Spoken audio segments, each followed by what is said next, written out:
وبركاته نحمده ونصلي على رسوله الكريم أما بعد فأعوذ بالله من الشيطان الرجيم بسم الله الرحمن الرحيم يرفع الله الذين آمنوا منكم والذين أوتوا العلم درجات وقال النبي الأمين صلى الله عليه وسلم الدين النصيحة সুপ্রিয় দর্শক শ্রোতা দিনী ভাই ও বোনেরা কাছে দূরে দেশ দেশান্তরে বিশ্বজুড়ে যে যেখান থেকে দেখছেন আমরা আবারও চলে এসেছি আমাদের সাপ্তাহিক ফেসবুক লাইভ দিনী প্রশ্নোত্তরের 129 নম্বর পর্ব নিয়ে। সুপ্রিয় দর্শক, আপনারা সকলে জানেন আল্লাহ রাব্বুল আলামিন বলছেন ফাসআলু আহলাদ যিকরি ইন কুনতুম লা তা'লামুন, যদি তোমরা না জানো তাহলে আহলে ইলমদেরকে, আহলে জিকির অর্থাৎ জ্ঞানবানদেরকে, জ্ঞানীদেরকে, আলেমদেরকে তোমরা জিজ্ঞাসা করো। সুতরাং আর নয় দেরি না করে, আর কালক্ষেপণ না করে আপনারা আপনাদের মনে জাগ্রত হওয়া, উদ্রেক হওয়া দিনী প্রশ্নগুলা আমাদের কমেন্ট বক্সে পাঠিয়ে দিন। আপনাদের যাবতীয় প্রশ্নের জবাব প্রদানে বরাবরের মতোই উপস্থিত রয়েছেন সৌদি আরবের রিয়াদে অবস্থিত উম্মুল হামাম ইসলামিক দাওয়া সেন্টারের সম্মানিত সিনিয়র অনুবাদক এবং বাংলাদেশের পুরাতন ঢাকায় অবস্থিত তাওহিদি বিদ্যাপীঠ মাদ্রাসাতুল হাদিস নাজির বাজার ঢাকা এর সম্মানিত সিনিয়র মুহাদ্দিস, এছাড়াও বাংলাদেশের লক্ষ্মীপুর জেলায় অবস্থিত সুনামধন্য সালাফি প্রতিষ্ঠান হাবরুল উম্মাহ মডেল মসজিদ ও মাদ্রাসা কমপ্লেক্স এবং এরই মহিলা শাখা আসমা বিনতে আবু বকর রাদিয়াল্লাহু আনহা মহিলা মাদ্রাসা এর সুদক্ষ প্রতিষ্ঠাতা পরিচালক শায়েখ মুস্তাফিজুর রহমান আল মাদানী হাফিজাহুল্লাহু ওয়া রাআ। সুপ্রিয় দর্শক, দিন প্রচারের স্বার্থে আপনারা আমাদের এই লাইভটিকে বেশি বেশি শেয়ার করে দিবেন, যাতে করে এর মাধ্যমে আপনার এই একটি শেয়ারের মাধ্যমে আমাদের অন্যান্য দিনী ভাইয়েরাও উপকার লাভ করতে পারে। আর দেরি না করে আমরা এখন সরাসরি চলে যাব আমাদের সম্মানিত শাইখের কাছে। আসসালামু আলাইকুম ওয়া রাহমাতুল্লাহ। ভালো আছেন শাইখ? জি আলহামদুলিল্লাহ। সুপ্রিয় দর্শক, শাইখের অনুমতিক্রমে আমরা আমাদের দর্শকদের থেকে আমরা প্রশ্ন নেওয়া শুরু করব। শুরুতে দেখতে পাচ্ছি আমাদের একজন দর্শক, তিনি আমাদের কাছে জানতে চেয়েছেন, শাইখের কাছে জানতে চেয়েছেন যে জায়গা জমির দলিল বন্ধক রেখে ইসলামী ব্যাংক থেকে লোন নেওয়া যাবে কি? আলহামদুলিল্লাহ রাব্বিল আলামিন ওয়া সাল্লাতু ওয়াসসালামু আলা সাইয়্যিদিল মুরসালিন নবিয়িনা মুহাম্মদ ওয়া আলা আলিহি ওয়া সাহবিহি আজমাইন, আম্মা বা'দ। প্রিয় ভাইরা আমার, আমাদের এক ভাই একটা প্রশ্ন করেছেন, সেটা গুরুত্বপূর্ণ সমাজের জন্য। সেটা আছে, তিনি জানতে চাচ্ছেন যে জায়গার দলিল বন্ধক দিয়ে ইসলামী ব্যাংক থেকে টাকা নেওয়া যাবে কিনা, মানে বন্ধকি সিস্টেম আর কি। আমরা বলবো যে যদি সরকারি সিস্টেমে থাকে যে কারোর দলিল নিয়ে আপনার সে যদি টাকা দিতে না পারে শেষ পর্যন্ত, তাইলে ওর ওই জমিনটাকে বিক্রি করে দেওয়ার ক্ষমতা রাখে ব্যাংক। এরকম যদি কোনো সিস্টেম থাকে তাইলে অসুবিধা নেই, তাইলে এটা আপনার জামানত হিসেবে থাকতে পারে। কারণ ব্যাংক যে টাকা দিবে এটা তো জামানত লাগবে, সুতরাং জামানত হিসেবে ওটা থাকতে পারে, কোনো সমস্যা নেই। ওটা যদি আইনি সিস্টেমে থাকে, আশা করা যায় আইনি সিস্টেমে থাকবে, নতুনগুলো ব্যাংকগুলো টিকবে কীভাবে? যদিও ব্যক্তি পর্যায়ে এরকম কোনো সুযোগ নেই, কিন্তু ব্যাংকের পর্যায়ে থাকতে পারে। সুতরাং ওইভাবে কেউ যদি দলিল লেখে বন্ধকি টাকা উঠায়, মানে এটা বন্ধকের মতো হবে আর কি, দিয়ে যদি টাকা নেয়, লোন নেয়, সেই লোন আপনার পরে পরিশোধ করে দেয়, তাইলে কোনো সমস্যা নেই। কিন্তু লোনের সমস্যা হচ্ছে কি, আপনি বন্ধক রাখার পর ওই টাকার উপর যদি উদ্বৃত্ত টাকা নেয় তাহলে তো সুদ হয়ে যাবে, তাহলে তো সেটা আবার জায়েজ হবে না। এখন যদি বন্ধকি সিস্টেমে যদি আপনি যে টাকা উঠাইলেন ওই টাকায় আবার ফেরত দেন, তাইলে না ঠিক আছে, কিন্তু যদি ওটার উপর আবার উদ্বৃত্ত দিতে হয় তাহলে তো এটা সুদের পর্যায়ে চলে যাবে। সুতরাং একদিকে হইলে আরেকদিকে হবে না আর কি। জাযাকুমুল্লাহ খাইর। আমাদের আরেক দিনী ভাই, তিনি জানতে চেয়েছেন মাযহাব কারা মানবে, কাদের জন্য মাযহাব মানা আবশ্যক? ধন্যবাদ প্রিয় ভাইজান। আমরা বলবো যে মাযহাব আসলে হচ্ছে প্রয়োজনীয়তা কখন হয় বা মাযহাব মানে কি।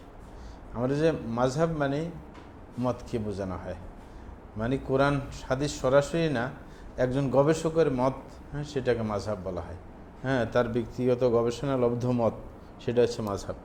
আর এটা কখন প্রয়োজন হয়? এই মাযহাবের প্রয়োজন হয় যখন কোরআন হাদিস কোনো ব্যাপারে সুস্পষ্ট না থাকে, তখনই একজন গবেষকের প্রয়োজন হয়। গবেষক গবেষণা করে তার একটা মত দিবেন, সেটাই হচ্ছে তার মাযহাব।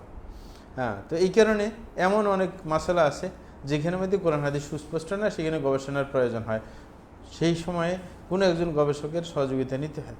তো এই ক্ষেত্রে আগের যুগ থেকে আপনার বিজ্ঞ ওলামা ইকরাম অনেকেই ছিলেন, তার মধ্যে 4 মাযহাব প্রসিদ্ধি পেয়েছে, তারা গবেষণা করে গেছে। সুতরাং তাদের কাউকে অনুসরণ করা যেতে পারে এই সমস্ত মাসালার মধ্যে, কিন্তু একজনকে মানা নিয়ে এসে কথা যে আমি আজীবন একজনের মাযহাব মানব না, এটা সঠিক মত নয়। কারণ একজনের দুর্বলতা সবলতা থাকবে, কোনো তার মাসালার গবেষণার ক্ষেত্রে দুর্বলতা থাকবে, সঠিক হাদিস তার কাছে নাও বুঝতে পারে, যে উপকরণ যেগুলো তার গবেষণার পর্যাপ্ত পরিমাণ উপকরণ কোনো সময় নাও থাকতে পারে। সুতরাং সকল ক্ষেত্রে একজনকে মানা সেটা কিন্তু অবৈধ। কিন্তু শর্ত সাপেক্ষে মানা যাবে, যে আমি অমুককে মানে নিলাম, কিন্তু যদি অন্য গবেষক বলে যে এই মাসালার ক্ষেত্রে তার গবেষণা সঠিক না, তাইলে আমি সেইখানে ওর মত ত্যাগ করে অন্যজনের মত আমি অনুসরণ করব। এই শর্তে কিন্তু আপনার এই তাকলিদে শাখসি যেটাকে বলা হয় এটা জায়েজ।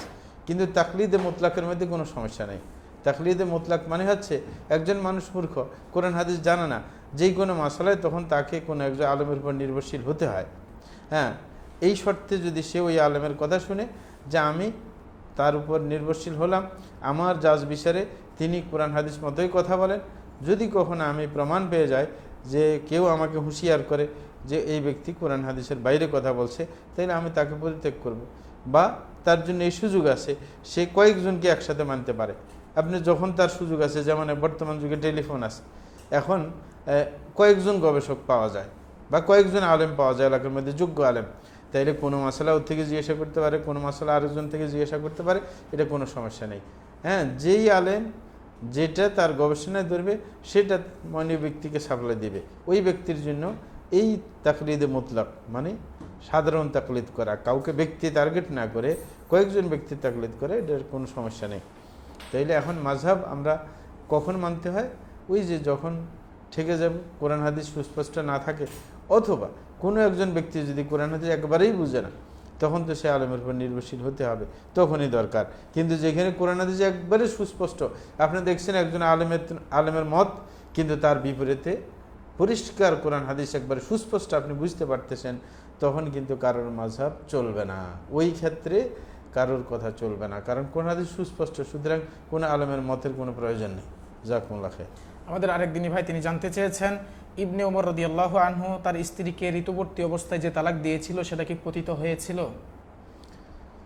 ধন্যবাদ প্রিয় ভাইজান। আমরা বলবো যে ইবনে ওমর যখন তার স্ত্রীকে তালাক দিয়েছে, এর পতিত হয়েছে বলেই তো রাসূল আকরাম সাল্লাল্লাহু আলাইহি ওয়াসাল্লাম তোমাকে আদেশ করলেন মুরহু ফালিউরাজিহা, যে তুমি তোমার ছেলেকে আদেশ করো যেন তোমার সে তার স্ত্রীকে ফেরত নেয়। তাহলে ফেরত নেওয়া কখন হবে? যে তালাক পতিত হয়, তাইলে না ফেরত নেওয়ার কথা আসবে। সুতরাং সেটা পতিত হয়েছে। এখানে এটার থেকে অনেকে বুঝে যে বেদাতি তালাকও পড়ে। আর কেউ বলে যে না বেদাতি তালাক পড়ে না, দুইটা মতে আছে। মানে এটাও যারা বলে বেদাতি তালাকও পড়বে, কারণ তালাকের ক্ষেত্রে যখন আপনার বাস্তবে দিলেও হয়, ঠাট্টা করে দিলে হয়, সবই সমান। সুতরাং বেদাতি তালাক ওরকম পড়া। অন্যটার ক্ষেত্রে যদিও বেদাত চলবে না, কিন্তু এইখানে বেদাতের ক্ষেত্রেও কাউন্ট হবে, কারণ যেখানে ঠাট্টা করে দিলেও চলে, সুতরাং এটা কাউন্ট হওয়াই স্বাভাবিক।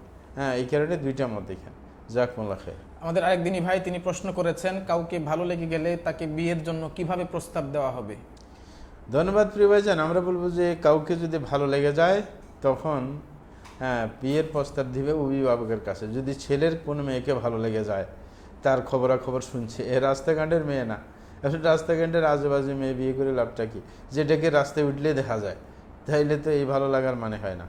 একজন ইমানদার সে এমন মেয়েকে বিয়ে করবে যে পর্দা পালন করে, পর্দার যে বিধান আছে সেটাকে পালন করে। সুতরাং কেউ যদি কারোর ব্যাপারে শুনে যে তার দিনদারিত্ব আছে, এবং তার পড়ালেখা ভালো আছে, এই সেই তখন যদি তার পছন্দ হয়, গুণাবলী শুনে, তখন সে তার অভিভাবককে প্রস্তাব দিবে।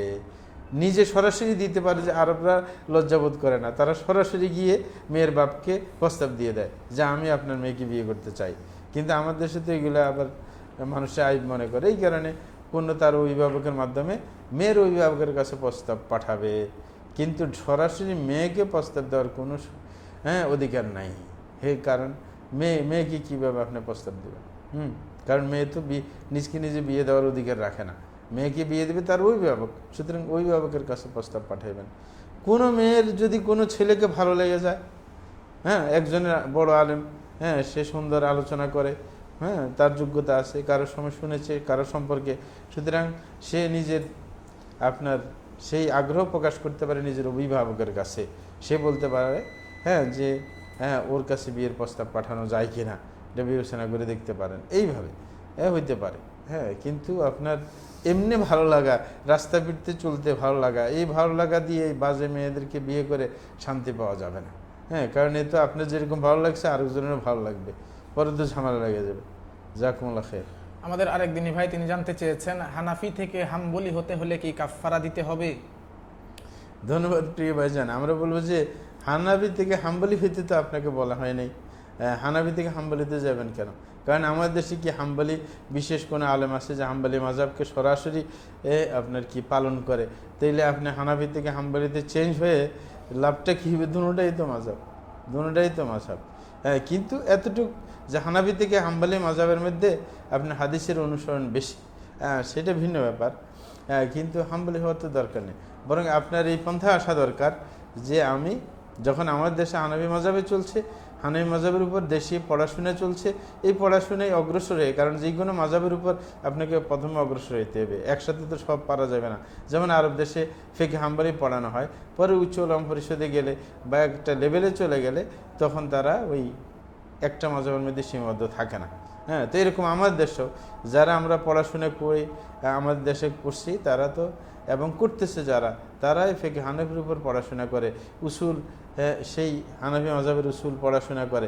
সুতরাং একটা আইডিয়া এসে গেলে, ভালো একটা আইডিয়া, তার যোগ্যতা বাড়লে তখন সে নিজে গবেষণা করে ওলামায়ে কেরামের মতের মধ্যে অগ্রাধিকার ভিত্তিতে আমল করতে পারে। কিন্তু খালি খালি আপনার মাযহাব চেঞ্জ করে লাভটা কি? একই তো কথা। আপনি যেখানে হানাফি মাযহাবে উল্টে যদি কোনোটা দেখেন যে যেটা কোরআন হাদিস তার বিপরীতে, তো আপনি ওটাই মানবেন, এটা মানতে বাধ্য। হাম্বলি মাযহাবে একই কথা। হ্যাঁ, যদি এখানে মানে একটু বেশি কোরআন হাদিসের অনুসরণ, কিন্তু আপনি তো আমাদের দেশে পাচ্ছেন না যেরকম আরব দেশে সহজে পাওয়া যায়। জাকুমুল্লাহ খাইর। আমাদের আরেক দিনী ভাই তিনি প্রশ্ন করেছেন, কোনো ইমাম যদি বলে, কোনো ইমাম বা খতিব যদি বলে যে আমরা আল্লাহর কুদরতি পায়ে সেজদা করি, তাহলে কি তার পিছনে সালাত আদায় করা যাবে? ধন্যবাদ প্রিয় ভাইজান। আমরা বলবো যে এটা হচ্ছে সিফাতের তাওয়িল করা। হ্যাঁ, সেই সিফাতের তাওয়িল করে, মানে আল্লাহ সরাসরি পাতে বিশ্বাসী না, সেই কুদরতি পা বলে। হ্যাঁ, তো এটা হচ্ছে সিফাতের তাওয়িল। হ্যাঁ, এটা আশারিরা করে, আমাদের দেশে তো আশারি মাযহাব, তো যার কারণে তারা এটা ব্যাখ্যা করে থাকে, কিন্তু এর জন্য আহলে সুন্নাত ওয়াল জামাত থেকে বের হয়ে যায় না। হ্যাঁ, বের হয়ে যায় না, বরং তাদেরকে আহলে সুন্নাত ওয়াল জামাতের মধ্যেই ধরা হয়। এই কারণে তার পিছনে সালাত আদায় করা যাবে, এই জন্য সে কাফের হয়ে যাচ্ছে না। মানে সে একটা ভুলের উপর আছে আর কি, সে ভুল পন্থায় আছে, বিশেষ করে সিফাতের ক্ষেত্রে তাওয়িল করা। জি, জাযাকুমুল্লাহ খাইর। আমাদের আরেক দিনী ভাই তিনি প্রশ্ন করেছেন, জামাতে ইসলামের রাজনীতির সাথে যুক্ত হওয়া যাবে কি? ধন্যবাদ প্রিয় ভাইজান। আমরা বলবো যে আপনার যেই কোনো যারা ইসলামী রাজনীতি করে, যে কোনোটায় সরাসরি সদস্য হয়ে ফর্ম ফিল আপ করে তারপরে তার সাথে চলতে থাকা, সেটা সমীচীন না। কারণ হচ্ছে কারোর পিছনে যদি আপনি ঘুরতে থাকেন, তার আপনার দুর্বলতা সবলতা সবটাকে মেনে নিতে হবে, আর দলীয় কিছু স্বার্থ আছে সেগুলো আপনাকে অবশ্যই কেয়ার করতে হবে, নতুবা ওই দলে আপনি থাকতে পারবেন না, ঠিক না? তো এই কারণে আমরা বলবো যে কোনো দলে সরাসরি ঢুকতে যাবেন না। এখন এসে আরও তো রাজনৈতিক দল আছে, তার মধ্যে জামাত ইসলাম একটা, যেটা সম্পর্কে আপনি বললেন। জামাত ইসলামের মধ্যে সমস্যা হচ্ছে কি, জামাত ইসলাম মানে সকল ধরনের কি মানুষ আছে, তাদের এই যে চেতনা, রাষ্ট্রীয় যে চেতনা, যে ন্যায়বানদেরকে ক্ষমতায়ন করার যে একটা, ইনসাফপরায়ণ লোকদেরকে পদায়ন করার যে চিন্তা চেতনা, এটার সাথে যদি আপনি একাত্মতা পোষণ করেন, তাইলে আপনি অন্য লাইনে থাকেন, অসুবিধা নাই। ওদের মধ্যে সালাফিও আছে, ওদের সাথে জামাতের সাথে আপনার চট্টগ্রামের ওই দিকের বেদাতিরাও আছে। হ্যাঁ, এরকম সব তালের মানুষই পাইবেন, কারণ তাদের টার্গেট হচ্ছে ওটা। ওই পয়েন্টের মধ্যে যদি আপনি তার সাথে একাত্মতা ঘোষণা করেন, আপনি করতে পারবেন। হ্যাঁ, সুতরাং ওইখানে গেলে ওইখানে হরেক রকমের ভেজাল লোক, কোরআনী গ্রুপের লোকও আছে জামাতের মধ্যে, এবং বর্তমানে এরা প্রভাবশালী। কোরআনী গ্রুপে অনেকে মুফাসসিরও আছে ওদের। সুতরাং আপনি ওইখানে গিয়ে তো ওদের পাল্লায় পড়ে যাবেন, পরে আপনি নিজের আকীদা বিশ্বাস নিয়ন্ত্রণ করতে পারবেন না। হ্যাঁ, বরং অন্যান্য ফেরকা থেকে ঝামেলা কর, ওইখানে সব শয়তানি চলবে। সেইখানে ওদের বাড়তি কি সুবিধা, ওদের একটা কমান্ড আছে আপনার দলের উপর। হ্যাঁ, চেইন অফ কমান্ড যেটাকে বলা হয়, ওটা একটা ভালো দিক। হ্যাঁ, এবং ওরা আপনার দিনের জন্য যে কোনো আপনার ত্যাগ স্বীকার করতে রাজি হয়। হ্যাঁ, ভালো কিছু বৈশিষ্ট্য প্রত্যেক দলের মধ্যে আছে, সেগুলো আমরা ট্রান্সফার করে অন্যদিকে নিয়ে যাই, আমরা সেখান থেকে শিখি। তাবলীগ থেকে ভালো কিছু নেই, যেই অভ্যাসগুলো তাদের মধ্যে পাওয়া যায়, হ্যাঁ, কোরবানি দেওয়া দিনের জন্য, নিজের সময়কে ব্যয় করা, নিজের অর্থকে ব্যয় করা, এটা যে আমাদের মধ্যে আসে নিজের অর্থকে ব্যয় করা। ওরা দেখা যায় যে কোনো সময় যদি কেন্দ্র থেকে বলে 1 মাসের বেতন দিয়ে দিতে, তাই দিয়ে দেবে। হ্যাঁ, এবং কেউ যদি না নেয় অনেক সময় মন খারাপ করে, আর অন্যরা চাইলে মন খারাপ করে, কিন্তু না নিলে মন খারাপ করে, এরকম লোক আছে। তাইলে ওদের কিছু ভালো দিক আছে, কিন্তু ওরা সাধারণত ওদের উচ্চ কমিটির মধ্যে বেশিরভাগ মানুষ হচ্ছে সাধারণ শিক্ষিত, যার কারণে আপনার ভুল হওয়ার সম্ভাবনা বেশি থাকে, সবসময় সিদ্ধান্তে ভুল হয়। কারণ উচ্চ ওলামা পরিষদের, ওলামা পরিষদ না, ওদের উচ্চ পর্যায়ের যে নেতাগুলো আছে এরা অধিকাংশ আলেম না, যার কারণে একবার আমরা সরাসরি আব্দুল সোবহান সাহেব যখন আমাদের মদিনা ইউনিভার্সিটি গেছিলেন, দেলাম হোসেন সাইদি সাহেব মদিনা ইউনিভার্সিটি গেছিলেন, তখন আমরা জিজ্ঞাসা করছি যে আপনাদের দলের মধ্যে মাঝে মাঝে এমন কিছু সিদ্ধান্ত নেয় বা এমন উদ্ভট কিছু কাজ আপনাদের নেতারাও করে বসে যেটা আপনার শরীয়তের সাথে সাংঘর্ষিক, এটা হয় কেন? বা সিদ্ধান্ত উল্টাপাল্টা নেয় কেন? যে কার সাথে জোট বাঁধবে, কী করবে না করবে। তখন তারা বলছে যে আমরা তো গুটি কয়েক আলেম, হ্যাঁ, এই দলের মধ্যে, সুতরাং গণতান্ত্রিক পর্যায়ে যখন যে কোনো মশওয়ারা বসে, পরামর্শ বসে, যেই দিকে পাল্লা ভারী ওই কথা শোনা হয়, অধিকাংশ জেনারেল শিক্ষিত, সুতরাং ওই পাল্লাটা ভারী হওয়ার কারণে আমাদের 2-4 জন আলেমের কথা গুরুত্ব পায় না। হ্যাঁ, আমাদের বাস গুরুত্বহীন হয়ে যায়, এই কারণে আমরা প্রভাব বিস্তার করতে পারি না। হ্যাঁ, সেটা ওই সময় বলছিলেন। এখন একই অবস্থা। হ্যাঁ, উচ্চ যারা মানে সর্বোচ্চ পর্যায়ে আছে ওরা কিন্তু অধিকাংশ জেনারেল শিক্ষিত, যার কারণে পুরো শরীয়তের পুরো জ্ঞান ওদের মধ্যে নাই, না থাকার কারণে ওই যে মাঝে মাঝে উল্টাপাল্টা কাজ করে বসে। কারণ আমরা বলবো যে ওদের সাথে একেবারে আটগাঁট বাঁধে ফেলবেন না। যেই সময় তাৎক্ষণিক আপনার কোনো সিদ্ধান্ত নিয়ে ওদের সাথে কাজ করা লাগে তখন করবেন। সেটা সিস্টেম কি, আপনি আপনার এলাকার মধ্যে যারা দিন ধর্ম মানে তাদের সাথে সহাবস্থান করবেন। কখনো যদি যৌথ কোনো কাজ লাগে, এমন কাজ যেমন মানে সামাজিক কোনো সিদ্ধান্ত নিতে গেলে, সামাজিক কোনো কল্যাণমূলক কাজ করতে গেলে যদি সকল দল, ইসলামী দলগুলোর সহযোগিতা প্রয়োজন হয়, তখন তাদের সহযোগিতা নেবেন, তাদের সাথে একটা সহাবস্থান চলবে, শত্রুতে কারোর সাথে আপনি রাখবেন না, কিন্তু এক দলের মধ্যে ঢুকে যাবেন না। তাইলে ওদের দুর্বলতা সবলতা সব মানতে বাধ্য হবেন এবং দলীয় স্বার্থের জন্য অনেক অপকর্ম করতে বাধ্য হবেন। এবং পাশাপাশি ওই এক দলে ঢুকে যাওয়ার কারণে দলের ব্যানারে শত্রু মিত্র বানানোর একটা চেতনা জেগে যায়, দলের জন্য শত্রু মিত্র, এটা কিন্তু ঠিক না, সেটা আপনার করতে যাবেন না। এই কারণে বলছে যে দলে ঢুকবেন না সরাসরি, কিন্তু সহাবস্থান রাখবেন সবার সাথে। আপনি যে এলাকায় আছেন ওই এলাকার সমস্ত ইসলামী দল সাথে এবং ইসলাম প্রিয় মানুষের সাথে আপনি সম্পর্ক বজায় রাখবেন। কারণ যে কোনো সময় সবাই মিলে যৌথ কাজেরও প্রয়োজন হয়ে যায়।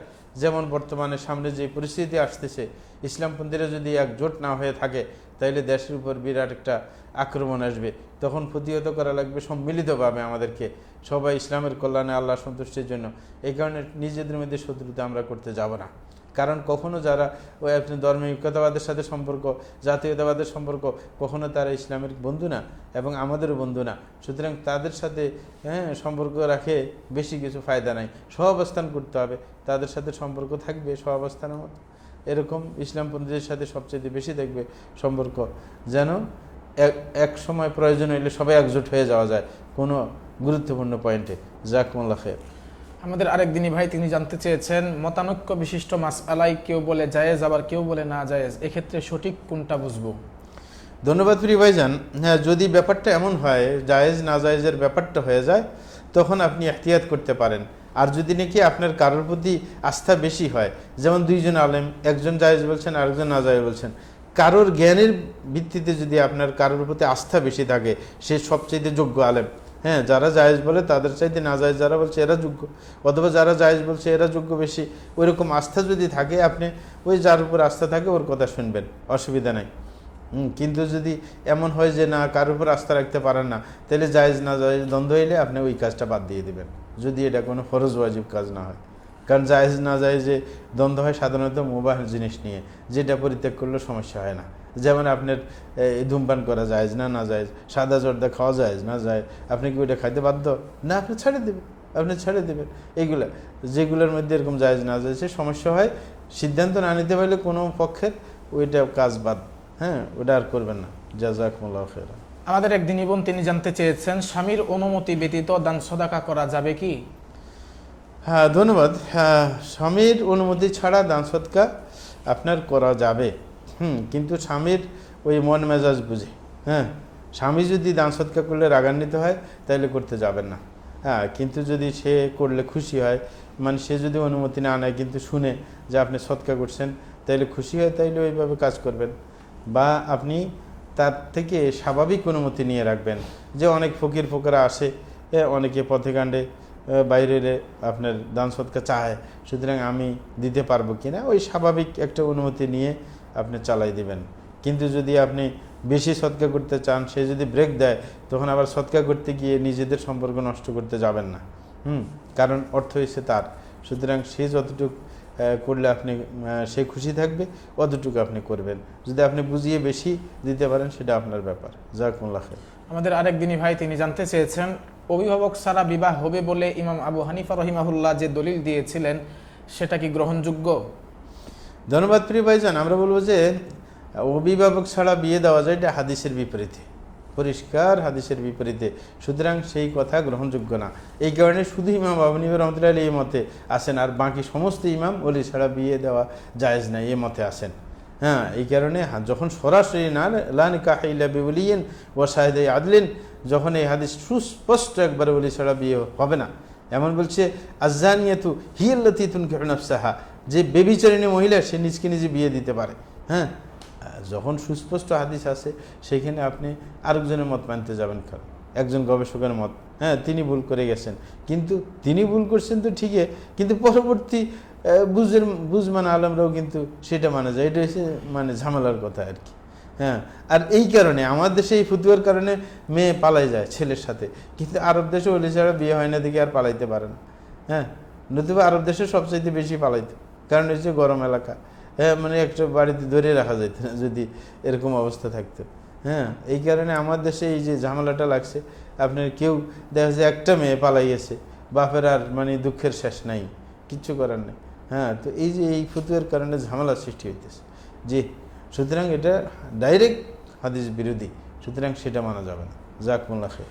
আমাদের আরেক দিনী ভাই তিনি প্রশ্ন করেছেন, সেজদা থেকে ওঠার সময় বা রাকাতে দাঁড়ানোর সময় আটা মাখানোর মতো ভঙ্গিতে হাতের উপর ভর করে ওঠার ব্যাপারে যে হাদিসটি রয়েছে সেটা কি সহিহ? জি ভাইজান, আপনার যখন আপনার সেজদার দিকে যাবেন তখন হাত আগে রাখবেন, হ্যাঁ, নাকি হাঁটু আগে রাখবেন, তখন একটা আছে। হ্যাঁ, তারপর যখন ওখান থেকে উঠতে যাবেন তখন কোনটা আগে উঠাইবেন, এটা নিয়ে আর কি কথা। হ্যাঁ, সেটা বিশুদ্ধ, কোনো সমস্যা নেই। কিন্তু হইতেছে এটা নিয়ে কোনটা গ্রহণযোগ্য বেশি কম। আরব দেশে কিন্তু আপনার ওই যে হাঁটু আগে রাখার কথা, হ্যাঁ, আপনার বেশি গ্রহণযোগ্য বলে আর কি ওলামায়ে কেরাম। আর আরেকটা হচ্ছে নিচ থেকে উঠার সময় যে মুষ্টি দিয়ে তারপরে চাপ দিয়ে উঠা, হ্যাঁ, সেটার হাদিস শুদ্ধ এটা নিয়ে আমি এখনো যাচাই করি নাই। সেটা দেখতে হবে, কিন্তু ভর দিয়ে উঠার কথা তো হাদিসে আছেই, কিন্তু মুষ্টিটা এটা দেখতে হবে শুদ্ধ। পরে আমরা জানিয়ে দেবো ইনশাআল্লাহ, মেসেজের মধ্যে জানিয়ে দেবো, কোনো সমস্যা নেই। জাযাকুমুল্লাহ খাইর। আমাদের আরেক দিনী ভাই তিনি জানতে চেয়েছেন, আল্লাহ কি হাজির নাজির? আল্লাহ তাআলা কি হাজির নাজির? ধন্যবাদ প্রিয় ভাইজান। আমরা বলছি আল্লাহ অবশ্যই মানে হাজির, মানে সব জায়গায় হাজির বললে সেটা হবে না। হ্যাঁ, নাজির ঠিক আছে, নাজির মানে দৃষ্টিগত, আল্লাহ সব তাকে আছে, সব কিছু দেখেন, মাটির নিচেরটাও দেখেন, কিন্তু হাজির বললে মানে সব জায়গায় হাজির হবে, এটা কিন্তু ঠিক নেই। তাহলে দুই শব্দের মধ্যে একটা হয়েছে বাতিল, আরেকটা ঠিক আছে। হ্যাঁ, অনেকে রসুলকে তো হাজির নাজির বলে ফেলে, এটা তো আরও ভয়ঙ্কর। কিন্তু আল্লাহর ক্ষেত্রে আপনি হাজির বলতে পারবেন না। কিন্তু যদি তাউইল করে বলেন যে আল্লাহ হাজির বিইলমিহি, হ্যাঁ, যদি বলেন তাইলে অসুবিধা নাই। কিন্তু সাধারণত হাজির বললে সত্তা সহ উপস্থিত হওয়াই সাধারণত বোঝায়। এই কারণে আল্লাহর ক্ষেত্রে হাজিরও বলবেন, হ্যাঁ, নাজির এইগুলা বলার দরকার নেই। আল্লাহ হাজিরি, আল্লাহ নাজিরি, এরকম করে অনেকে আপনার তসবিহ তাহলিলের মধ্যে গায়ে, মুরাকাবা যখন বসে, হ্যাঁ, তো এরকম আপনার বলা যাবে না। হাজির মানে সাধারণত বোঝা যায় সব জায়গায় উপস্থিত না, আল্লাহ আরশের উপর থেকেই সব জায়গায় পর্যবেক্ষণ করতেছেন, সব জায়গার জ্ঞান আছে। হ্যাঁ, এটা হচ্ছে মৌলিক মানে আহলে সুন্নাত ওয়াল জামাতের সঠিক মত। জাযাকুমুল্লাহ খাইর। আমাদের আরেক দিনী ভাই তিনি প্রশ্ন করেছেন, একজন মুসলিমের জন্য সর্বপ্রথম কোন বিষয়ে জ্ঞান অর্জন করা প্রয়োজন? ধন্যবাদ প্রিয় ভাইজান। আমরা বলবো যে একজন মুসলমানের সর্বপ্রথম যেটা জানা প্রয়োজন সেটা হচ্ছে আকীদার ব্যাপারটা জানা দরকার, যে আপনার বিশেষ করে ঈমানের যে 6টা স্তম্ভ আছে, হ্যাঁ, এগুলো আপনার জানতে হবে। এরকম ইসলামের যে 5টা আপনার স্তম্ভ আছে সেগুলো জানতে হবে, কিন্তু ওটার মধ্যে 2টা আবার এই যে যখন সময় আসবে তখন জানবেন, যেমন হজ আর জাকাতটা, এটা তো ধনির সাথে সম্পর্ক, ওটা রাখলে হবে। কিন্তু আপনাকে অবশ্যই সালাত, সিয়াম এগুলোর সম্পর্কে জানতে হবে, হ্যাঁ। আর আপনার ঈমান সম্পর্কে তো অবশ্যই জানতে হবে এবং ঈমানের স্তম্ভগুলো জানতে হবে। এগুলো হচ্ছে প্রাথমিক ফরজ, এগুলো বাধ্যতামূলক আপনাকে জানতে হবে। সুতরাং আকীদাকে প্রাধান্য দিবেন, প্রাধান্য আকীদাকে দিতে হবে। তারপরে পাশাপাশি দৈনন্দিনের যে ফরজ, হ্যাঁ, সালাতের ব্যাপারে আপনাকে গুরুত্ব দিতে হবে, জানতে হবে। কিন্তু এই জানাটা হয়তো বা মৌলিক জানা একটা, আরেকটা হচ্ছে বিস্তারিত জানা, দুইটা দুই ধরনের। মৌলিকভাবে আপনার সালাতের টাইমে গেছে, একজনে মুসলমান হয়েছে, তাকে সালাতের ব্যাপারে জানতে হবে, হ্যাঁ, মানে অল্প করে সামগ্রিকভাবে জানলে হবে, পরে আস্তে আস্তে বিস্তারিত জানতে থাকবে। পদ্ধতিটা শিখে নেবে মৌলিকভাবে, হ্যাঁ। এরকম ঈমানের ব্যাপারও শিখে নেবে সংক্ষিপ্ত আকারে, পরে বিস্তারিত জানার চেষ্টা করবে। জাযাকুমুল্লাহ খাইর। আমাদের আরেকদিনই ভাই তিনি জানতে চেয়েছেন ঋণ মুক্তির জন্য কি করণীয় এবং কি কলাকৌশল রয়েছে ঋণ থেকে মুক্তি পাওয়ার জন্য। ধন্যবাদ প্রিয় ভাইজান। আমরা বলবো যে ঋণ থেকে মুক্তি পাওয়ার জন্য কলাকৌশল যেটা, সেটা হচ্ছে প্রথমত ঋণ নেওয়ার সময় খেয়াল রাখতে হবে, দেওয়ার ইচ্ছে থাকতে হবে। রাসূল আকরাম বলছেন যে ঋণ নেয় কিন্তু দেওয়ার ইচ্ছে থাকে না, আল্লাহ তাকে সহজ করেন না ঋণ দেওয়াটা, ঋণ পরিশোধ সহজ করে দেন না। সুতরাং ওই প্রথমে যার গলত, অনেকে ঋণ নেয় কিন্তু দেওয়ার ইচ্ছা নাই, যে দিব না, হ্যাঁ, তাইলে তো আর দিতে পারবেন না। তো ঋণ দেওয়ার জন্য ওইটা একটা গলত, সেই গলতটা কাটিয়ে উঠবেন প্রথম। দ্বিতীয় মানে দেওয়ার ইচ্ছেটা পোষণ করবেন, যে ঋণ ভয়ঙ্কর ব্যাপার। রাসূল আকরাম সাল্লাল্লাহু আলাইহি ওয়াসাল্লামের যুগে কোনো সাহাবী মৃত্যুবরণ করলে রাসূল আগে জিজ্ঞাসা করতেন আলাইহি দাইন, যে তার কোনো ঋণ টিন আছে কিনা। যদি বলতো যে এর ঋণ আছে, তো বলতো যে দেওয়ার কোনো সুযোগ আছে কিনা, এমন কোনো সম্পদ রেখে গেছে যে ওইগুলো দেওয়ার সুযোগ আছে। যদি বলে নাই, তাইলে বলতেন যে সল্লু আলা আখিকুম, যে তোমাদের মানে ভাইয়ের উপর তোমরাই নামাজ পড়াই দাও, হ্যাঁ, নামাজ তোমরা পড়ো, আমি পড়াইব, ঠিক না। এক হাদিসের মধ্যে আবু কাতাদা 2টা দিনার এক বেচারের উপর ছিল, হ্যাঁ, নামাজ পড়ান না রাসূল। তারপর আবু কাতাদা রাদিয়াল্লাহু আনহু সেই 2টা দিনের দায়িত্ব নিয়েছেন, নেওয়ার পরে রাসূল সাল্লাল্লাহু আলাইহি ওয়াসাল্লাম সালাত পড়াইছেন। তাইলে ঋণটা ভয়ানক। তো আপনি প্রথমে ঋণ নেওয়ার সময় দেওয়ার পরিপূর্ণ ইচ্ছা থাকতে হবে, আগে না থাকলেও এখন কঠিন ইচ্ছা পোষণ করতে হবে, দেবই দেব এবং এটা দিতে বাধ্য আমি, এটা রেখে মারা গেলে কঠিন অবস্থা হবে আমার, হ্যাঁ। এই কারণে রাসূল সাল্লাল্লাহু আলাইহি ওয়াসাল্লাম ওই হাদিসের মধ্যে বলছেন, যখন তার ঋণগুলো পরিশোধ করা হয়েছে, হযরত আবু কাতাদা 2 দিনার দিয়ে গেছেন, তখন বলছেন আল আনা বারাদাত, হ্যাঁ, বলছে কি বলে যে নাফসুহু, এরকম বলছিলেন যে এখন মানে তার মানে ঠান্ডা হয়ে গেছে, হ্যাঁ, তার শরীরটা ঠান্ডা হয়ে গেছে এবং সে দায়িত্বমুক্ত হয়ে গেছে, হ্যাঁ, দায়িত্বমুক্ত হওয়া বেশি উদ্দেশ্য। তারপর হ্যাঁ, তো সুতরাং অথবা বারিআত যিম্মাতুহু কোনো বর্ণনা আছে, এখন তার দায়িত্বটা আদায় হয়ে গেছে। এই কারণে আমরা বলবো যে ঋণের প্রথম হচ্ছে চেতনাকে ঠিক করা, 1 নম্বর শর্ত, যে আপনি চেতনা কঠিন করবেন যে আমি দিতে হবে। দ্বিতীয় নম্বর আল্লাহর সাহায্য চাওয়া, আপনি আল্লাহর কাছে সাহায্য চাইবেন। এই কারণে হাদিসের মধ্যে ঋণগ্রস্ত মানুষের দোয়া শিক্ষা দেওয়া হয়েছে, ওই যে আল্লাহর কাছে সাহায্য চাওয়ার। হ্যাঁ, আপনি যদি দোয়াটা না জানেন, কম শিখে নেবেন, অথবা আল্লাহর কাছে এমনিতেই বলবেন আল্লাহ ঋণ পরিশোধ করার তৌফিক দিয়ে দাও, হ্যাঁ। পাশাপাশি পলিসি হয়েছে এমন ঋণ নিতে যাবেন না যে ঋণ নিলে আপনি পরিশোধ করতে পারবেন না, ঋণ হিসাব করে নেবেন। এটা হচ্ছে পলিসি, যে আপনি যতটুক দিতে পারবেন ফেরত অতটুক ঋণ দিবেন। অনেক আছে সাধ্যের বাইরে ঋণ নেয়, তখন আর দিতে পারে না, তো এটা দেওয়ার পলিসি আর কোথায় পায়, সে তো পারতেছে না। হ্যাঁ জি, এইভাবে আপনাকে অবশ্যই আল্লাহ শরণাপন্ন হইতে হবে, চেষ্টা চালাইতে হবে। ইচ্ছে ঠিক থাকলে, নিষ্ঠা ঠিক থাকলে ইনশাল্লাহ আমরা পারবেন দিতে। জাযাকুমুল্লাহ খাইর। আমাদের আরেকদিনই ভাই তিনি প্রশ্ন করেছেন, আমি একটি আবাসিক হোটেলে চাকরি করি, যেখানে অধিকাংশ গেস্ট স্বামী স্ত্রী নয়, বরং অবৈধ সম্পর্কের কারণে একসাথে রুম ভাড়া নেই এবং তাদের থেকে নেওয়ার অর্থের মাধ্যমে আমাদেরকে বেতন দেওয়া হয়। উক্ত বেতন কি আমাদের জন্য হালাল হবে? হ্যাঁ, ধন্যবাদ প্রিয় ভাইজান। আমরা বলবো যে সেইখানে না থাকলে ভালো, মানে যখন অবৈধ তাদের ব্যবসা, যদি বৈধটার দিক না থাকে বা আপনি নিজেই তাদের সার্ভিস দেন, যদি ব্যাপারটা এমন হয়, যদি একটা কোম্পানি তার বৈধ অবৈধ কোনো 2টাই সেক্টর থাকে, আপনি যদি বৈধ সেক্টরে থাকেন তাহলে আপনার অসুবিধা নাই। আপনার রোল তো বৈধ টাকা আছে, সেখান থেকে আপনি মনে করবেন। কিন্তু যদি আপনি সরাসরি ওই অবৈধ কাজটা করেন তাইলে তো ঝামেলা, তাইলে ওই চাকরি তো চলবে না, ওইখান থেকে আপনার সরে যেতে হবে। হ্যাঁ, সেটা নিতে পারে না। জাযাকুমুল্লাহ খাইর। আমাদের আরেক দিনী ভাই তিনি জানতে চেয়েছেন শিবহি নিকাহ সম্পর্কে জানতে চাই। শিবহি নিকাহ কি বৈধ? কি নিকাহ? শিবহি শিবহে নিকাহ। শিবহে নিকাহ আর কি, মানে বলতে হয়তো বা ভুল করছে, এই নেকার নাম তো শুনি নেই, শিবহি নিকাহ। আমরা আমাদের অন্য দর্শকদের থেকে প্রশ্ন নেব। আমাদের আরেক দিনী ভাই তিনি জানতে চেয়েছেন আমি আমার স্ত্রীকে অনেক ভালোবাসি, সে যদি দিনদার হয় তাহলে কি আমি আখিরাতে তার সাথে দেখা করতে পারবো? ধন্যবাদ প্রিয় ভাইজান।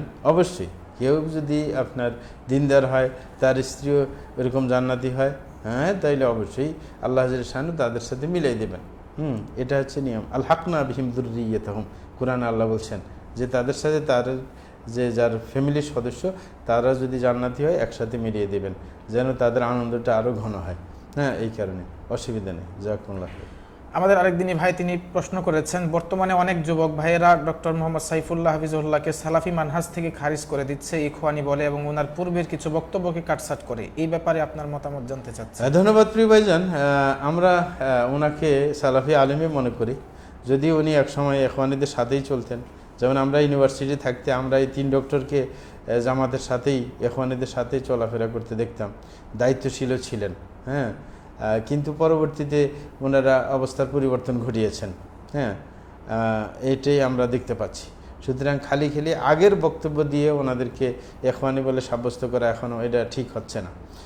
কিন্তু একটা কথা একবারে মানে অবিশ্বাস্য না, কেউ যদি কখনো ছোটোবেলায় কোনো দলের উপর অভ্যস্ত থাকে ওটার কিছু আসর থাকে যায়। হ্যাঁ, এটা তো থাকবেই। সুতরাং আল্লাহ রক্ষা করো। কিন্তু মাসলা মাসাইল, আকিদা, বিশ্বাস এগুলোর ক্ষেত্রে ওনারা কখনো ছাড় দেন না। যোগ্য মানুষ প্রত্যেকেই, সুতরাং ওনাদের থেকে জ্ঞান নিতে কোনো সমস্যা নেই। কিন্তু এবং ওনারা আকিদা বিশ্বাসী ঠিক, এবং ওদের সাথে এখন ঘনিষ্ঠতা নাই তেমন, এমনি সম্পর্ক তো আছে, যে এলাকা উনি থাকেন ওদের সাথে সাক্ষাৎ হয়, যোগাযোগ আছে সব কিছু, কিন্তু আপনার সরাসরি এখন কোনোটার সাথে জড়িত না। এই কারণে আমরা তাকে এখন আগের কথার উপর ভিত্তি করে দোষ দিতে যাব না। জাযাকুমুল্লাহ খাইর। আমাদের আরেক দিনী ভাই তিনি জানতে চেয়েছেন বর্তমানে অধিকাংশ আলেমরা সাধারণ মানুষকে দিন থেকে অনেক দূরে রাখে, এক্ষেত্রে আমরা সঠিক আলেম চিনব কিভাবে? ধন্যবাদ প্রিয় ভাইজান। আমরা বলবো যে আসলেই রসুল আকরাম সাল্লাল্লাহু আলাইহি ওয়াসাল্লাম যে বলছে আখাফু আলাইকুম আল আইম্মাতুল মুদিল্লিন, যে আমি সবচেয়ে বেশি ভয় পাচ্ছি তোমাদের থেকে পথভ্রষ্ট যারা নেতা হবে, যারা মানুষকে পথভ্রষ্ট করবে, এরকম। সুতরাং এরকম উলামায়ে কেরামের সংখ্যা দিন দিন বাড়তেছে মানুষকে পথভ্রষ্ট করার। এখন সঠিকটা চিনতে হলে আপনি মেজাজ দেখি, কথা দেখি বুঝতে পারবেন যে আলেমরা মানে কোরআন সুন্নাহর বাইরে কোনো কথা বলে না, নিজের উপর দায়িত্ব নিয়েছে যে আমি কোরআন হাদিসের বাইরে কোনো কথা বলবো না। যেই কোনো সময় কেউ যদি ভুল ধরিয়ে দিতে পারে যে কোরআনের অমুক আয়াতের হাদিসের বিপরীতে আপনার মতটা, তাইলে তিনি উড্র করতে রাজি আছেন এবং এই অভ্যাসটা তার মধ্যে আসে, তাইলে বুঝবেন সে কোরআন হাদিসের সত্যিকার অনুসারী, সে মানহাজের উপর চলার চেষ্টা করে। কেউ তার ভুল ধরিয়ে দিলে সে খেপে না, তার বিরুদ্ধে লেগে যায় না, বরং সে নিজটাকে শুধরানোর চেষ্টা করে এবং সব সময় তার কথায়, ফতুয়ায়, সব কিছুতে কোরআন এবং সুন্নাহকে সে প্রায়োরিটি দেয়। কারোর কথাকে, কোন দলের কথাকে, ব্যক্তির কথাকে সে অগ্রাধিকার দেয় না। তাইলে বুঝবেন যে এরা হচ্ছে সালাফে মানহাজের। এরা হচ্ছে এদের মানহাজ ঠিক আছে। কোরআন হাদিসকে অগ্রাধিকার দেওয়া এবং সালাফের বুঝকে অগ্রাধিকার দেওয়া, এটা সাথে সাথে মনে রাখতে হবে। কোরআন হাদিসের তো অগ্রাধিকার অনেকে দেয়, কিন্তু সাথে সাথে সালাফদের বুঝটাকে অগ্রাধিকার দেয় কিনা, তাইলে বুঝতে পারবেন এরা হচ্ছে সঠিক মানহাজের উপর চলে। এদের থেকে আপনার জ্ঞান নিতে পারবেন। জাযাকুমুল্লাহ খাইর। আমাদের আরেক দিনী বোন তিনি জানতে চেয়েছেন বর্তমানে চ্যাট জিপিটি সম্পর্কে আপনার মতামত কি? জি, চ্যাট কি বলে যে জিপিডি। আচ্ছা, যাক, সেটা সম্পর্কে আমার বিস্তারিত আইডিয়া নাই, যার কারণে এখন বিস্তারিত বলার কোনো সুযোগ পাচ্ছি না। আমাদের আরেক দিনী ভাই তিনি জানতে চেয়েছেন ঈশার নামাজ জামাতে মাগরিবের নামাজ কিভাবে আদায় করব? ঈশার মাগরিবের জামাত কিভাবে আদায় করব? সালাত ঈশার নামাজে মাগরিবের সালাত কিভাবে আদায় করব? হ্যাঁ, ধন্যবাদ। মানে কারোর মাগরিব পড়তে পারেন নাই, মানে এশার টাইমে ইমাম এশা পড়তেছে, আপনি কিভাবে মাগরিবের নামাজ পড়বেন, এটা মনে হয় বুঝতে চাইছিলেন। তো সেটা হচ্ছে এইভাবে যে আপনি যদি আগে সুযোগ না পান, দেখলেন যে এশার নামাজ শুরু হয়ে গেছে, তখন মাগরিবের নিয়েতে ইমামের পিছনে দাঁড়িয়ে যাবেন। দাঁড়িয়ে যাওয়ার পর আপনি তৃতীয় রাকাতে উঠবেন না, আর তৃতীয় রাকাতে বসে যাবেন যতক্ষণ পর্যন্ত সালাম না ফিরাবে ইমাম সাহেব, ততক্ষণ পর্যন্ত আপনি দোয়ার মধ্যে ব্যস্ত থাকবেন। হ্যাঁ, শেষ পর্যন্ত ইমামের সাথে সালাম ফিরাবেন, এটা হচ্ছে নিয়ম। জাযাকুমুল্লাহ খাইর। আমাদের আরেক দিনী ভাই তিনি জানতে চেয়েছেন রোজা ও নামাজ বলা যাবে কি? রোজা ও নামাজ বলা যেগুলো ফার্সি শব্দ যদিও, কিন্তু যখন মানুষ এইভাবে চিনে, এটা বললে যে একবারে বিরাট গুনাহ হয়ে যাবে তা না, কিন্তু শরীয়তের পরিভাষা যেটা আরবি পরিভাষাগুলো মানুষের পরিচিত করা, সেটা হচ্ছে ভালো। আমরা সালাত সিয়াম বলবো, সেটাই মানুষের পরিচিত হোক সেটার সাথে। আগের যুগে আপনার আমাদের এই দেশে সাধারণত এলম কালাম এগুলো আসছে আপনার হয়ে, ইরান হয়ে, যার কারণে ফার্সি শব্দের আধিক্য ছিল, কিন্তু আমরা এখন আরবি শব্দের প্রচলন করি, সমস্যা কি? জি, ওটাকে প্রায়োরিটি দিব, মানুষকে আরবি সম্পর্কে আরবির সাথে মিলিয়ে দিব, তাইলে বুঝতে সহজ হবে। জাযাকুমুল্লাহ খাইর। আমাদের আরেক দিনী ভাই তিনি প্রশ্ন করেছেন সালাতের শেষ বৈঠকে আঙ্গুল নাড়ানোর সঠিক পদ্ধতি জানতে চাই। জি, সালাতের শেষে যে আঙ্গুল নাড়ানোর, কখন আঙ্গুল কিভাবে নাড়াবেন সেটা নিয়ে হয়তো বা কথা। আমরা বলবো যে যখন আঙ্গুল নাড়াবেন দোয়ার সময়, দোয়া যখন শুরু হবে তখন আঙ্গুল নাড়াতে থাকবেন, পুরা দোয়াটা।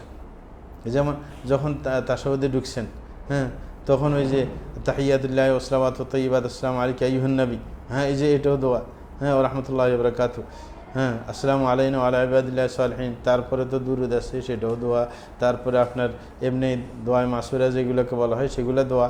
এই দোয়াকালীন সময়ের মধ্যে আঙ্গুল আপনি নাড়াইতে থাকবেন, কারণ রাসূল আকরাম সাল্লাল্লাহু আলাইহি ওয়াসাল্লাম ইয়াদউ বিহা ওয়া ইউহাররিকুহা, দোয়া এইগুলো নাড়াইতেন এবং দোয়া চালু রাখতেন, এটা হচ্ছে নিয়ম। দোয়া শেষ, আপনি ইমাম সাহেবের পিছনে বসে আছেন, দোয়া এখন শেষ হয়ে গেছে, আর দোয়া করবেন না আপনি, আর নাড়াবেন না, দোয়াকালীন সময়ের মধ্যে নাড়াবেন। জাযাকুমুল্লাহ খাইর। আমাদের আরেক দিনী ভাই তিনি প্রশ্ন করেছেন রহমান আরশের উপর উঠেছেন, আর কিতাবুল আরশ নামক দুটো কিতাব কি এক? না, দুইটা কিতাব ভিন্ন ভিন্ন। কিতাবুল আরশ ভিন্ন, আর আর রহমান আরশ ইস্তাওয়া সেটাও ভিন্ন। জি, আমাদের আরেক দিনী ভাই তিনি প্রশ্ন করেছেন ব্যাংকে জমাকৃত টাকার অতিরিক্ত টাকাটা আমি কি গ্রহণ করতে পারবো? ধন্যবাদ প্রিয় ভাইজান। আমরা বলবো যে আপনি ব্যাংক থেকে উঠিয়ে নেবেন, নতুবা ব্যাংক এটা তাসারুফ করবে। আপনি এই কারণে ব্যাংক থেকে উঠিয়ে নিয়ে কোনো গরিবকে দিয়ে দিবেন, ধর্মীয় কোনো কাজে লাগিয়ে দিবেন, সেটা হচ্ছে আপনি মুক্তি পাইলেন। ওখানে ওদেরকে না রেখে ওদের কাছে। জি, জাযাকুমুল্লাহ খাইর। আমাদের আরেক দিনী ভাই তিনি প্রশ্ন করেছেন বাথরুমে ওযু করার সময় বিসমিল্লাহ বলা যাবে কি?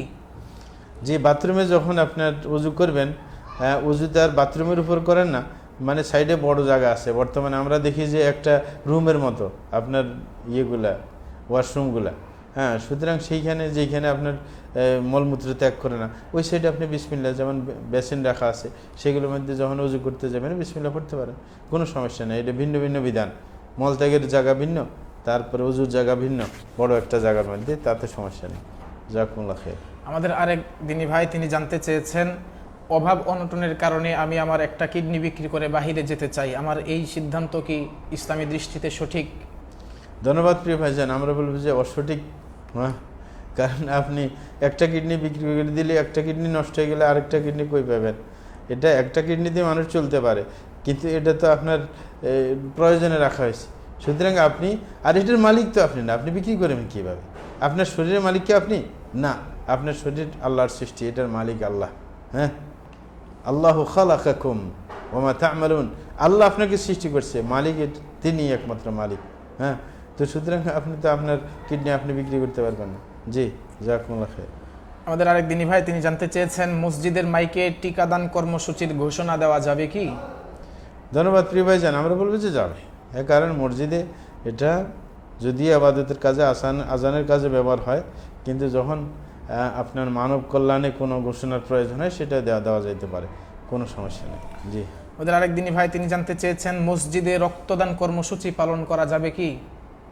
জি, যদি অন্য জায়গায় মানে না থাকে, মানে সুবিধা না থাকে, সুযোগ না থাকে, তাহলে মসজিদকে ব্যবহার করা যেতে পারে, কিন্তু সতর্ক থাকতে হবে যেন আপনার রক্ত পড়ে না যায়, মসজিদ যেন নাপাক না হয়, সেটার প্রতি অবশ্যই খেয়াল রাখতে হবে। জাযাকুমুল্লাহ খাইর। আমাদের আরেক দিনী ভাই তিনি জানতে চেয়েছেন বিবাহের পূর্বে বাগদানের আংটি পরানোর বিধান কি?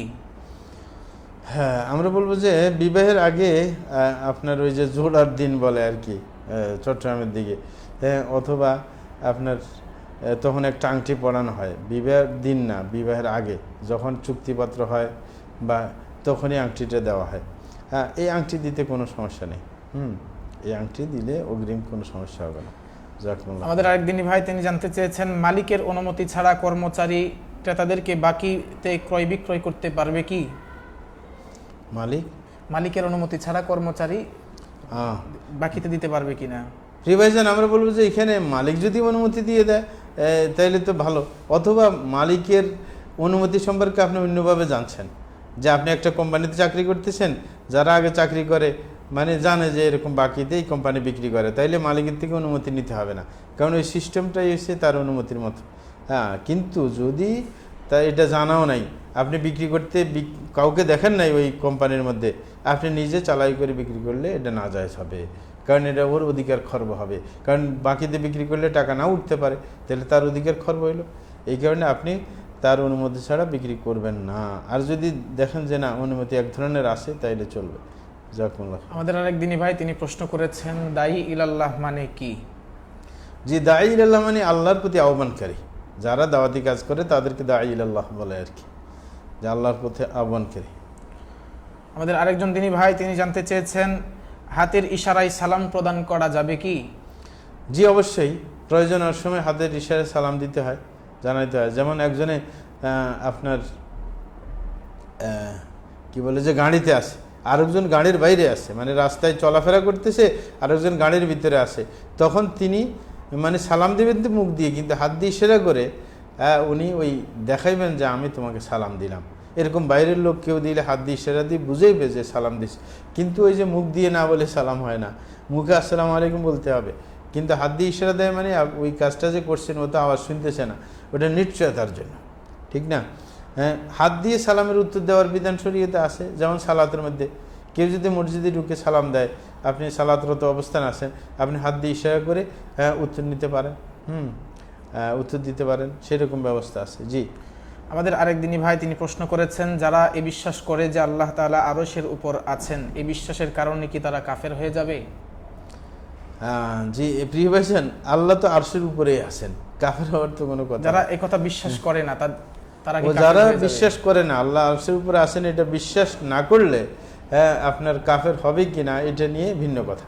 কারোর যদি এরকমভাবে মানে তাউইল করে অন্য আয়াতের কারণে, কারণ এখানে মুতাশাবিহ আয়াত আছে, যার কারণে আপনার কেউ সিদ্ধান্ত নিতে ভুল করার কারণে তাকে আমরা ডাইরেক্ট কাফের বলবো না।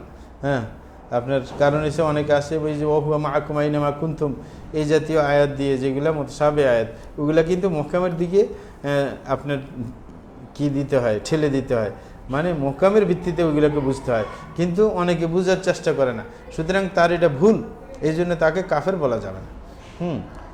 কারণ এটা সরাসরি আয়াতকে অস্বীকার না, সে আয়াতের ব্যাখ্যাকে অস্বীকার করে, মানে আয়াতের অন্য ব্যাখ্যা করে আর কি। হ্যাঁ, যদি আয়াতের অস্বীকার করতে এটা আয়াতে নাই, তাইলে তো কাফের হয়ে যেত। জি। আমাদের আরেকদিনই ভাই তিনি জানতে চেয়েছেন, টিকটিকির মল বিছানায় লেগে গেলে তা ঝেড়ে ফেললেই যথেষ্ট হবে না কাপড় ধুয়ে দিতে হবে? ধন্যবাদ। টিকটিকির মল যদি লাগে, আপনি শুকিয়ে যায়, ঝেড়ে ফেললেই হবে, কারণ এর সামান্য ব্যাপার, এই জন্য আর ধুইলে তো ভালোই। জাযাকুমুল্লাহ। আমাদের আরেক দিনী ভাই তিনি জানতে চেয়েছেন, সালাত আদায়কালে মহিলাদের পায়ের পাতা দেখা গেলে কোনো সমস্যা হবে কি? ধন্যবাদ। হ্যাঁ, সালাতরত অবস্থায় মহিলাদের পা কি সতর কিনা সতর না, হ্যাঁ, এটা নিয়ে আলেমদের মধ্যে মতভেদ আছে, কেউ সতর বলেন, কেউ সতর বলেন না, কিন্তু সতর হওয়াটাই যথাযোগ্য।